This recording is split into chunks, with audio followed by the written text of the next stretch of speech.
Hi everybody, this is Julissa. Thank you guys so much for coming back to my channel. This is officially my first video of the new year. Today is the second. I had to look at that up, but I just wanted to come here again. You know, there are things that are happening, and like I've been saying, guys, before, I feel like 2020 was a learning experience for all of us. Was a year that we all got closer to God some way or another, just because everybody was affected by it, for the good and for the bad. You know, there were, like I said, for me there were great moments and there were really bad situations that I was facing. But here's the thing. I feel like, and I'm gonna be making a video about this later on this week, some point Monday or Tuesday. I feel like they're using this whole pandemic to obviously put fear on us. The virus has become the boogeyman for everything. It is, if you don't do this, then you probably have it. If you don't do the other, then this is gonna happen to you.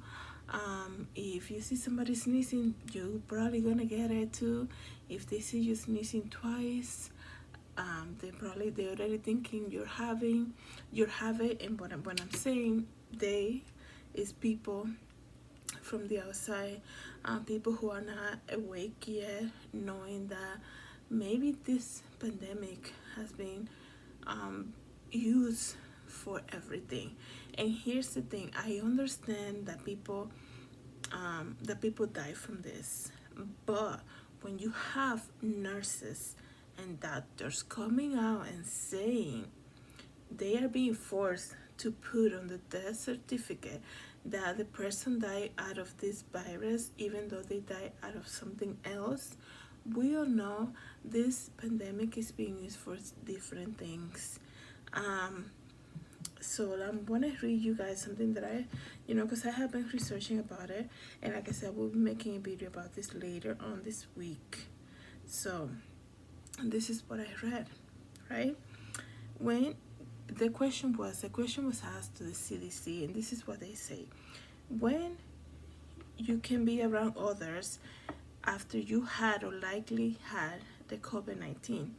On December 1st, 2020, the CDC replied, I tested positive for COVID-19 but had no symptoms. If you continue to have no symptoms, you can be with others after 10 days have passed since you had a positive test. Okay. 10 days?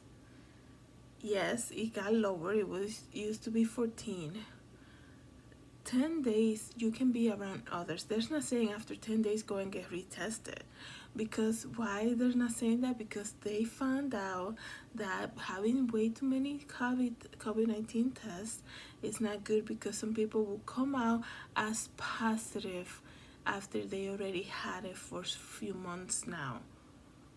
So what is the big deal about the testing then? What is the big deal when you go for a rapid test? They still want you to do another test. So if you're telling me it does the same thing with the vaccine, guys, and I feel like honestly they're not being clear with us. That's the intention. They want to use this virus as the boogeyman. So they're gonna say, oh well, you can't do that unless you go get tested, and you come back and here's my negative test. They're like, well, you still want to quarantine yourself, and you can be like, wait a second, but I have no symptoms. What are you talking about? Well, just to be safe. Are you kidding me? You get tested negative, you have no symptoms, it's been over 10 days, and you're saying you still want another test just to be safe, when the CDC, the actual agency who is in charge of all this thing that's been happening, saying after you tested positive and you have no more symptoms, after you tested positive, you can go back and be with everybody else after 10 days. So it is a scare tactic. Obviously, it's just making you do things out of fear that you might get something that It's just sometimes you can say it's kind of like unavoidable because we still go out and go grocery shopping. We go to the stores. We go and we see that we have doctor's appointments in the office. We go and put gas. Like that's the main issue. Like not every gas station's offers you somebody who's gonna come and pump your gas in your car. So you go to the gas station and you are grabbing the the nozzle that somebody probably that has it or has symptoms of tested positive just use. So like it's just so many things that they're saying. How are you supposed to be like what kind of living is this? Because you're telling me you have somebody in your testing site that tested positive. They did the rapid test, they tested positive. They're like, you know what? I'm gonna have to quarantine myself. Let's just say this is somebody who lives alone. So what they're gonna do? Let me go grocery shopping because I'm gonna be home for a while, at least for 10 days. And they're like, well, you know what? I'm already out. Might as well go ahead and put gas. So it is somewhat unavoidable that people will test positive at some point because like it's everywhere, right? It's not going anywhere. That's why there's so many cases. And there, when you're the way the CDC puts it, guys, it's almost like it's not something that kills everybody. It has a great survival rate. 10 days after being positive and having symptoms, you should be fine to go back to normal life. So yes, honestly, they're making this bigger than what it is. It is strange for me to see a lot of countries putting up these restrictions when there are neighborhoods where you can even drive by without being shot. How come there's not so much there's not enough emphasis for that?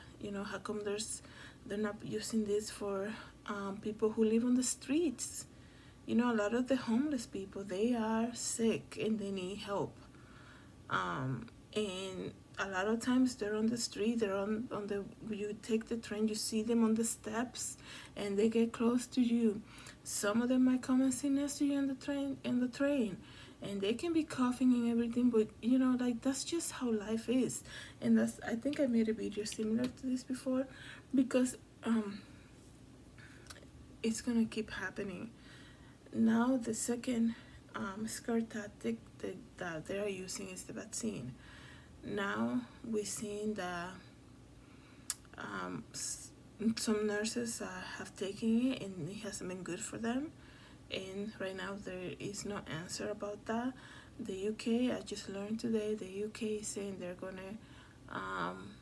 are going to I think they say postpone the second dose. So the people that went and got the first dose, they're saying don't come back here for your second dose. So wouldn't you think the people are going to be off if they have to do it by schedule? Why are they doing that? What's the reason for that? Perhaps this is just way too new. This cure, like they want to call it, is not really working as intended, so we need more tests done. You think you need more tests done? There's other diseases that are still waiting for a vaccine to be developed. So I just want to say, guys, bottom line is, we don't live by fear, we live by faith. We trust in God. We know that we are covered by the blood of Jesus. And even so, we can say, my family member or somebody that I know has it. Like, that's not going to take God by surprise. God is not going to be like, oh, they have it. I didn't have that. I did not plan that for it to be happening. God is your Father. He holds the world in his hands. Nothing is surprising to him. He's never late. He's never forgotten. He doesn't go on vacation. He knows everything. So that this pandemic, this whole thing, that's just another thing that comes in life. And with everything, we face it.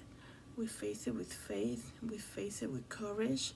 We know that God is on top of it, that God knows what we need before we even ask, and we have peace internally.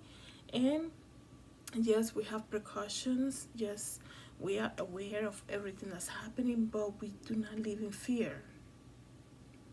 We can't live in fear, guys. So that was my message for today. Let's start the year with good positive things, not to be ignorant whatsoever, but to be aware, and to also never forget that God is in control. And without faith, it's impossible to please God. So we always remember that. So thank you guys so much for watching. I hope you like this video. Please don't forget to subscribe and share. God bless.